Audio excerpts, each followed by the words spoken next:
18 अध्याय का महत्व आरंभ। श्री कृष्ण भगवान बोले, श्री भगवान जी बोले, हे लक्ष्मी, अब 18वें अध्याय का महत्व सुनो। जैसे सब नदियों में गंगा जी, गोओं में कपिला, कामधेनु और ऋषि में नारद श्रेष्ठ है, उसी तरह गीता जी के सब अध्यायों में 18वां अध्याय श्रेष्ठ है। एक समय सुमेरु पर्वत पर देवलोक में इंद्र अपनी सभा लगाए बड़ी प्रशंसा में बैठे थे। उर्वशी नृत्य कर रही थी। इतने में एक चतुर्भुज रूप जीव का पार्षद ले आए और इंद्र से सब देवताओं के सामने कहा, तू उठ, इसको बैठने दे।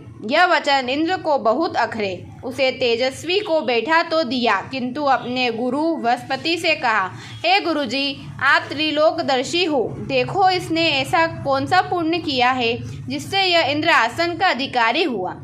मेरे जाने तो इसने तीर्थ, व्रत, यज्ञ, ज्ञान कोई नहीं किया, शिवालय व ठाकुर मंदिर नहीं बनवाए, तालाब नहीं खुदवाए। यही सब बात बृहस्पति जी ने भगवान से कही। तब भगवान ने बृहस्पति से कहा कि इसके मन में भोगों की वासना थी, परंतु यह गीता जी के 18वें अध्याय का नित्य पाठ करता था, जिससे जब इसने देह त्यागी तब मैंने आज्ञा करी, हे पार्षद, तुम इसको पहले ले जाकर इंद्रलोक के सुख भुगाओ, तब इसका मनोरथ पूर्ण हो जाए, तब मेरी सायुज्य मुक्ति को पहुँचा दो। सो तुम जाकर भोगों की सब सामग्री इकट्ठी कर दे दी। तब इंद्रादिक सब देवताओं ने आकर भोगों की सब वस्तु एकत्र कर दी और कहा, पहले तुम इंद्रलोक के सुख को भोगो। बहुत काल तक इंद्रपुरी के सुख भोगकर फिर भगवान की कृपा से सायुक्त मुक्ति पाकर वैकुंठ का अधिकारी हुआ।